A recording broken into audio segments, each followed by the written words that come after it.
위대한 수학자여 철학자인 파스칼이 이런 말을 했습니다. 이 세상 사람을 두 부류로 나눌 수 있는데, 하나는 자신이 죄인임을 알고 인정하며 사는 죄인이고, 다른 하나는 죄인임에도 자신은 죄인이 아니라고 고집부리며 사는 교만한 죄인이다. 인간은 모두 죄인인데 죄인인 줄 아는 죄인이 있고, 죄인임에도 죄인인 줄 모르는 죄인이 있다는 겁니다. 여러분, 같은 이치로 한번 생각해 봅시다. 이 세상에 사는 모든 사람은 하나님의 은혜 안에서 사는 사람들입니다.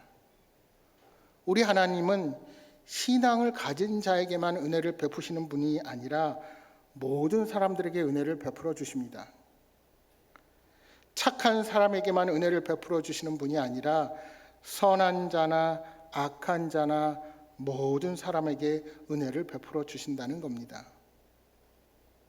신약성경 마태복음 5장 45절에 보시면 우리 예수님께서 이렇게 말씀하십니다.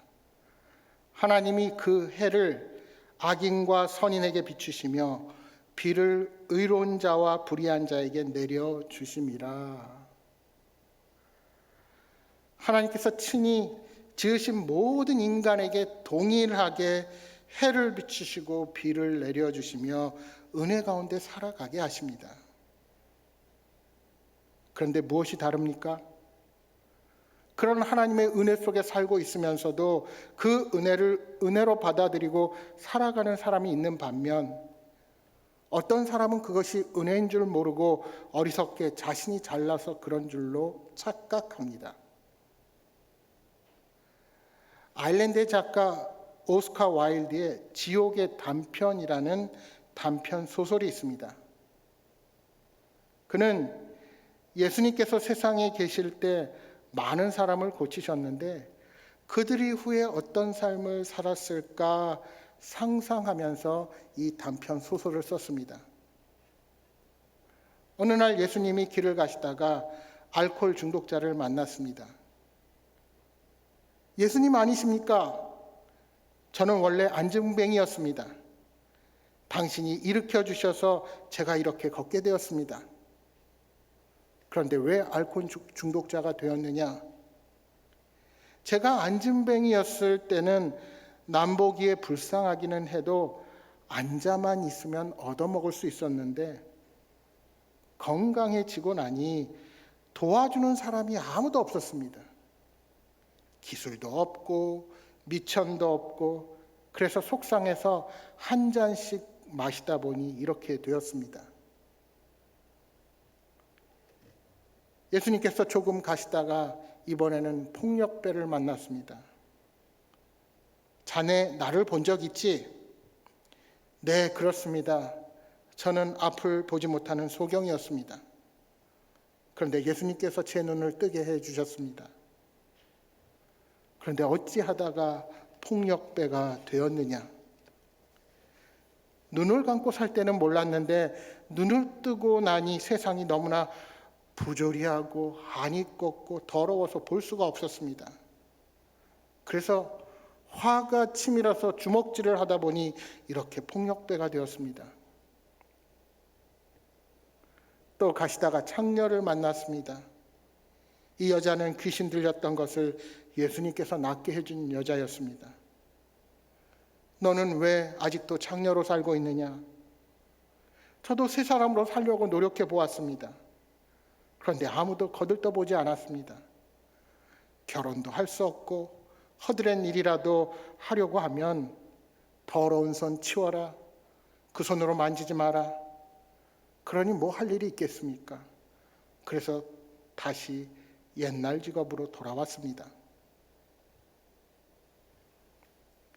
여러분, 그들은 모두 주님의 은혜를 체험했습니다. 그러나 받은 은혜를 가지고 더 좋은 열매를 맺지 못했습니다. 은혜를 받고 더 나아져야 하는데 그렇지 못한 사람들이 세상에는 많이 있습니다. 오히려 은혜를 받기 전보다 더 못한 삶을 사는 사람들도 많이 있습니다. 여러분은 어느 쪽에 속하는 사람입니까? 은혜를 은혜로 알고 감사하며 사는 사람입니까? 아니면 은혜를 누리고 있으면서도 은혜가 은혜인 줄 모르는 채 불평과 원망으로 살아가는 사람입니까? 본문은 은혜에 관한 말씀입니다. 우리가 얼마나 큰 하나님의 은혜 가운데 있는지 깨달아야 하고, 더 나아가 그 은혜를 헛되이 받지 말아야 하며 은혜에 합당한 열매를 맺어야 한다고 말씀하고 있습니다. 그렇다면 은혜란 무엇입니까? 은혜의 일반적인 정의는 자격 없는 자에게 베푸는 사랑을 뜻합니다. 그러나 성경은 더 깊은 의미에서 은혜를 말하고 있습니다. 성경이 말하는 은혜란 예수 그리스도를 닮아가는 데 필요한 모든 과정입니다. 그리스도를 닮은 사람이 되게 하는 모든 환경과 사건이 은혜입니다. 예수님을 알고 죄의 용서를 받고 하나님의 자녀가 되며 하나님 나라인 천국을 향해 나아가는 모든 그 과정이 다 은혜라는 것입니다. 여러분, 영적인 은혜만 있는 것이 아닙니다. 이 땅에서 우리들은 너무나도 많은 은혜를 누리며 살아가고 있습니다.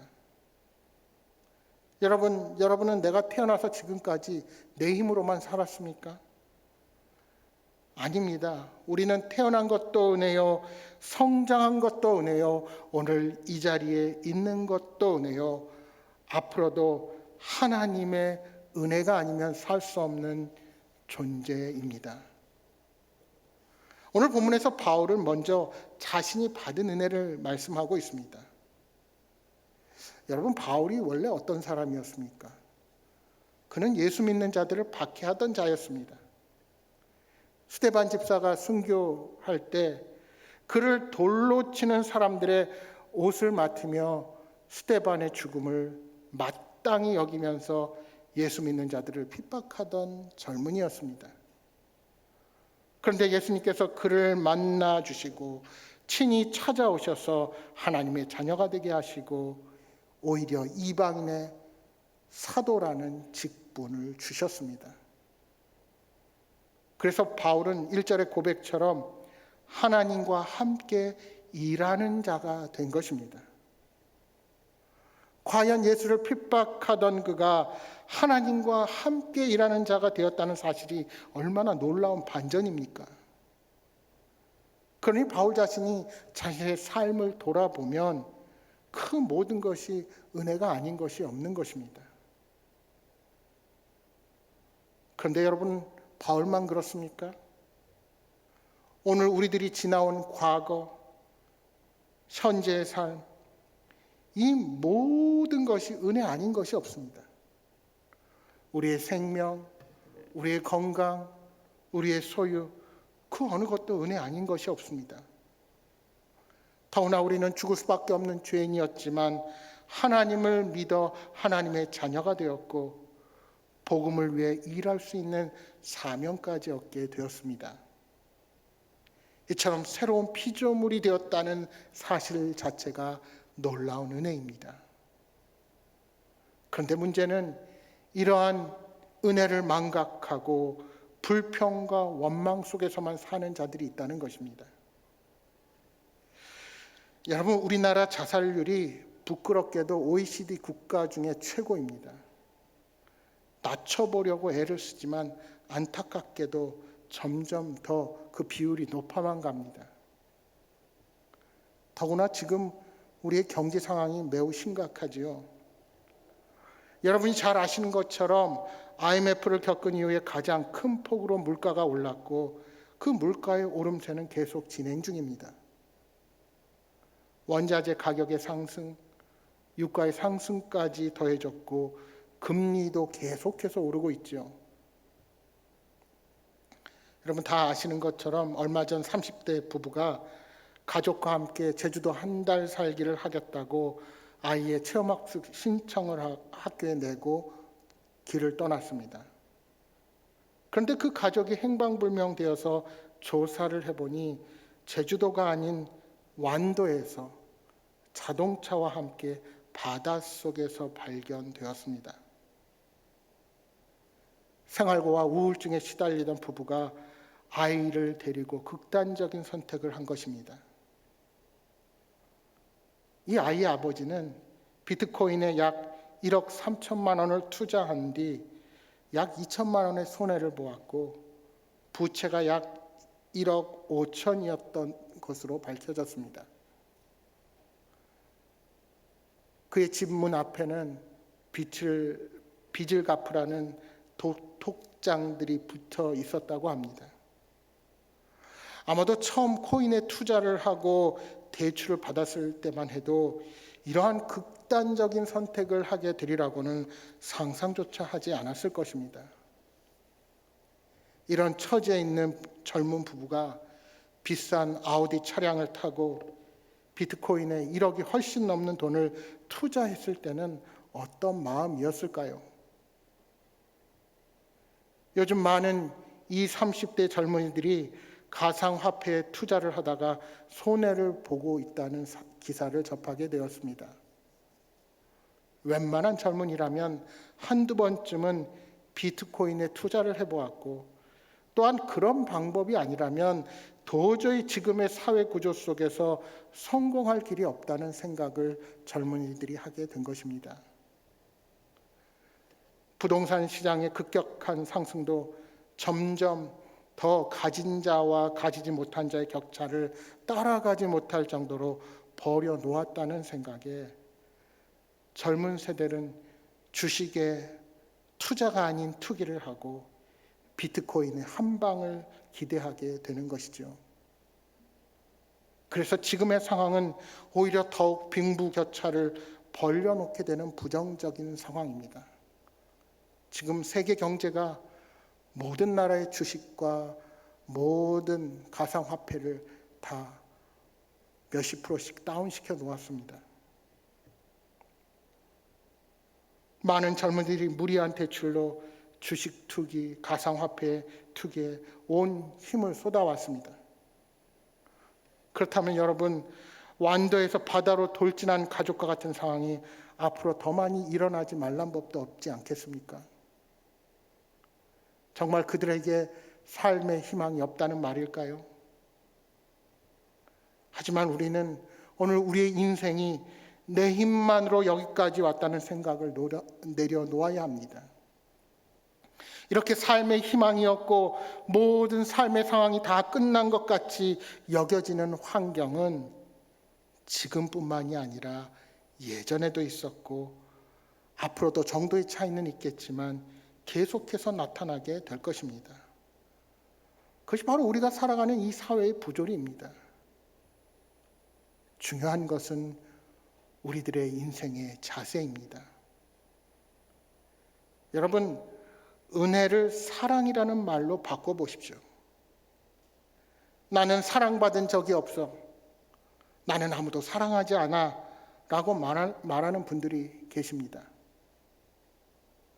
그러나 지금까지 사랑받지 않은 사람이 어디에 있습니까?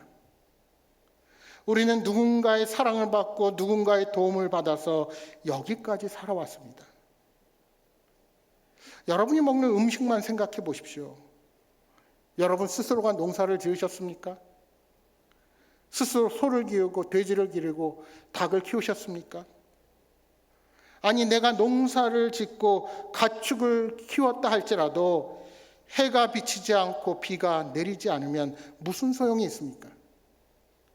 전염병이 오고 이상 기온이 계속되면 가축들도 폐사합니다. 농부라도 혼자 힘으로 쌀 한 톨 자라게 할 수 없고 목축을 아무리 잘해도 모든 상황이 따라와 주지 않는다면 우리는 그것을 끝까지 키울 수 없습니다. 여러분, 우리의 농작물 또 목축업이 좋지 않으면 수입 품목으로 그 가격을 조정하지 않습니까? 이제는 우리 혼자의 힘으로만 이 땅을 살아갈 수 없습니다. 러시아와 우크라이나 땅에서 재배하는 해바라기와 밀의 공급이 중단되면서 전 세계의 기름과 곡물 가격에 얼마나 커다란 영향을 미치고 있습니까? 여러분, 코로나가 3년째 계속되면서 우리가 크게 깨닫게 되는 것이 무엇입니까? 나랑 전혀 상관없는 지구촌의 그 누구도 혼자의 힘으로 살아갈 수 없다는 것 아닙니까? 아무리 과학기술이 발달하고 돈이 많고 권력이 있고 힘이 있어도 혼자의 힘으로는 결코 살아갈 수 없는 세상 가운데 우리는 서 있는 것입니다. 그렇게 생각하면 아무리 어려움에 처하고 되는 일이 아무것도 없는 것 같아도 우리가 살아가는 그 자리에는 하나님의 은혜가 있다는 사실입니다. 여러분, 은혜 속에 살아가면서도 은혜를 모르고 사는 사람들이 많이 있습니다. 은혜는 무슨 은혜? 내가 병에 걸렸는데 무슨 은혜야? 은혜는 무슨 은혜? 이렇게 빚이 많고 내가 어려운 가운데 허덕이고 있는데 무슨 은혜야? 이렇게 생각하십니까? 그러나 실패하고 방황하다가 생명 되시는 예수님을 만났다면 그 실패와 방황이 오히려 은혜가 됩니다. 고독해서 견디느라 기도를 많이 하십니까? 뼈를 깎는 고통과 고독 속에서 생명이 하나님께 있다는 사실을 깨닫고 주님께로 돌아왔다면 그 고독과 고통이 오히려 은혜가 됩니다. 그래서 육체의 가시로 힘들었던 바울 사도가 고백할 수 있었던 것입니다. 그는 고린도후서 12장 9절에 이렇게 고백합니다. 내 은혜가 내게 족하도다. 이는 내 능력이 약한 데서 온전하여 짐이라. 그러므로 도리어 크게 기뻐함으로 나의 여러 약한 것들에 대해서 자랑하리니 이는 그리스도의 능력이 내게 머물게 하려 함이라. 약할 때 강한 그는, 약할 때 강한 하나님의 그 은혜를 그는 경험하게 된 것입니다. 바울은 약함이 오히려 은혜의 도구가 됨을 깊이 깨닫게 된 것입니다. 그래서 하나님의 은혜를 헛되이 받지 말라고 오늘 본문에 말씀하고 있는 겁니다.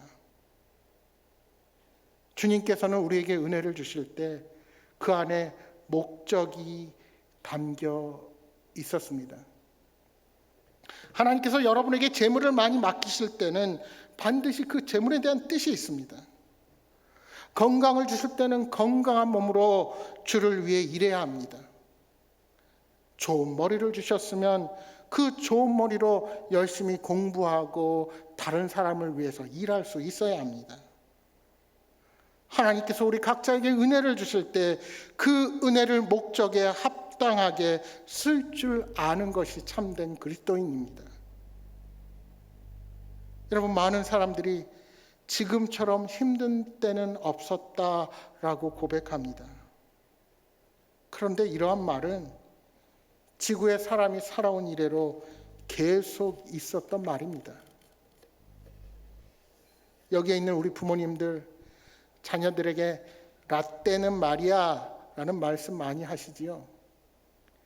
내가 너만 할 때는 먹을 것도 지금 같지 않았고 이렇게 좋은 학원도 다니지 못했다. 그런데 부족한 것 하나 없이 공부만 하라는데 그것도 못하니? 내가 너 같았으면 내 인생이 달라졌을 거다. 그런데 여러분, 이런 말에는 어떤 뜻이 깔려 있습니까? 내 자녀는 나보다 복이 많다. 나는 내 자녀 시대보다 하나님의 은혜를 덜 받았다 라는 생각이 깔려 있다면 그것은 착각입니다. 오히려 내가 다른 사람보다 더 고난과 역경 가운데 훈련된 결과로 오늘의 내가 있다는 것입니다. 그러므로 내가 한 고생은 하나님께서 내게 주신 특별한 고난이요 훈련의 장소였습니다. 여러분, 왜 사람들이 은혜 가운데 살면서도 그 소중함을 모르고 은혜를 헛되이 받을까요? 내가 가지고 있을 때는 그 소중함을 느끼지 못합니다. 잃어버리고 나서야 그때야 그 소중함을 깨닫게 되는 것입니다. 여러분, 사랑하는 사람이 곁에 있을 때는 그렇게 소중함을 잘 모릅니다. 그 사람이 떠나야 미치도록 그리워하게 됩니다. 사람들은 고난 중에 깨닫고 고통 속에서 은혜를 생각합니다. 즉, 겸손해질 때 은혜의 참뜻을 깨닫게 되는 것입니다. 그래서 교만한 사람은 은혜를 모릅니다. 여러분, 자격 없는 내가 이런 대접을 받는구나 생각하면 겸손할 수밖에 없고 모든 것이 감사하고 기쁩니다. 그러나 자신이 잘나서 자신의 능력이 있어서 그런 줄로 생각하고 교만하면 감사할 줄 모르고 은혜도 깨닫지 못합니다. 따라서 같은 환경 속에서도 누군가는 불평과 원망이 있고 누군가는 감사와 은혜가 넘치는 것입니다. 따라서 은혜를 헛되이 받지 않으려면 우리는 그 은혜의 목적을 생각하고 그 은혜를 통하여 열매 맺는 삶을 살아가야 합니다. 바울은 이방인의 사도라는 직분을 은혜로 받았습니다. 그런데 그 일은 결코 쉬운 일이 아니었습니다. 엄청난 고생과 희생이 따라오는 길입니다. 오늘 본문을 보십시오. 그는 복음을 전하면서 많은 고통을 참고 인내했습니다. 매 맞고 감옥에 갇히며 잠도 자지 못하고 굶주렸습니다. 그러나 바울은 그러한 고난 중에도 영적인 순결을 지켰습니다. 박해자들에게 대항하지 않고 그들을 오히려 친절히 대하며 성령 안에서 그리스도의 진실한 사랑을 나타냈던 것입니다. 바울은 그러한 자신이 스스로 어떻게 보였을까요? 어찌 보면 겉으로 보기에는 자신이 매우 초라하게 보였을 것입니다.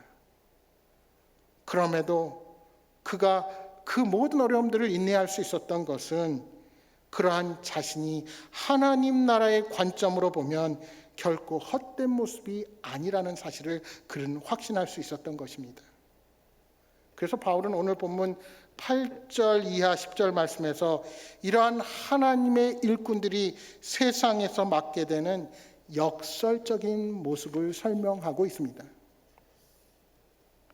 세상적인 관점으로 보면 그들은 속이는 자, 무명한 자, 죽은 자, 징계받은 자, 근심하는 자, 가난한 자, 아무것도 없는 자 같아 보입니다. 그러나 하나님 나라의 관점으로 보면 그들은 참된 자, 유명한 자, 산 자요, 죽임을 당하지 않는 자요, 기뻐하는 자요, 많은 사람을 부유하게 하는 자, 모든 것을 가진 자입니다. 그렇습니다. 우리가 하나님의 은혜의 통로가 되면 우리는 어떤 상황에 처해 있더라도 그 자리에서 절망이 아닌 소망의 자리로 우리의 삶을 변화시키는 능력을 갖게 되는 것입니다. 여러분, 현실은 탄식이 나오는 그런 상황에 처해 있습니다. 그러나 내 영혼 속에서는 위로와 기쁨이 넘쳐납니다. 왜요? 10절 말씀처럼 항상 기뻐하고 많은 사람을 부유하게 하고 모든 것을 가진 자, 그것이 하나님이 보는 바울임을 깨달았기 때문입니다. 여러분, 이것이 은혜의 열매입니다.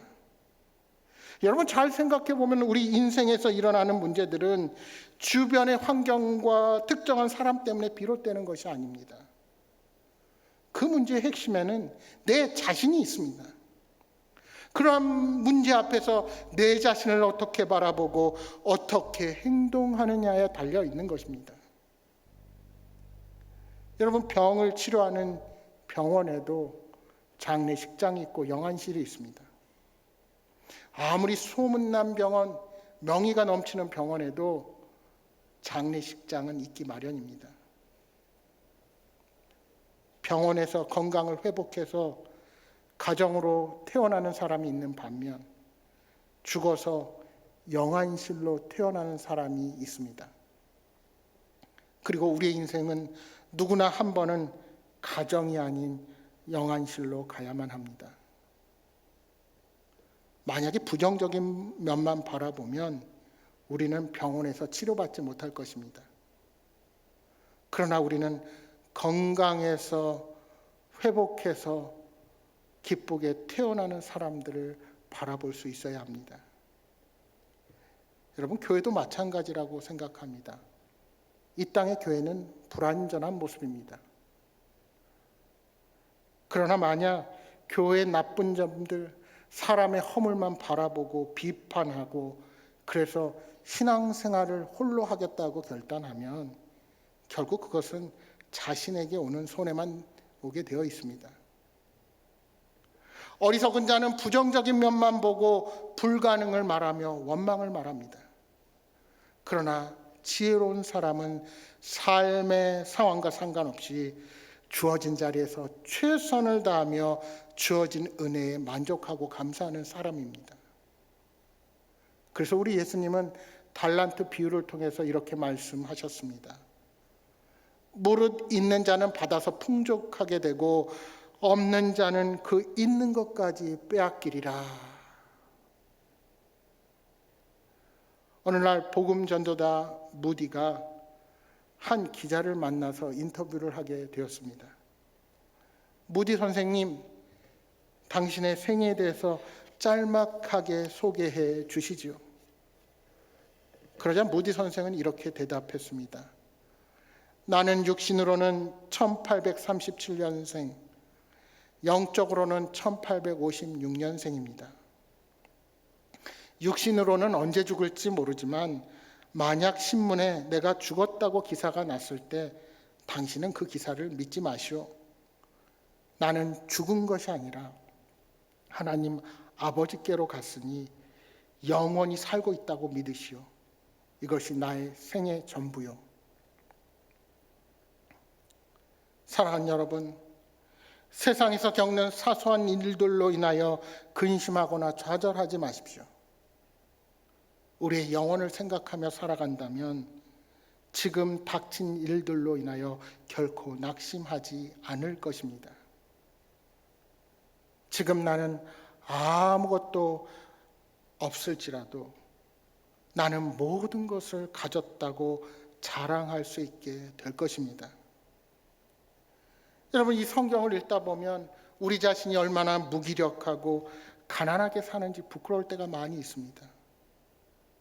물질이 적고 가진 것이 없어도 우리는 그렇게 가난하게 살면 안 되는 자들입니다. 왜요? 하나님께서 이미 자녀 삼아 주셨고 우리에게 영원한 나라, 하나님의 나라의 상속이 약속되어 있기 때문입니다.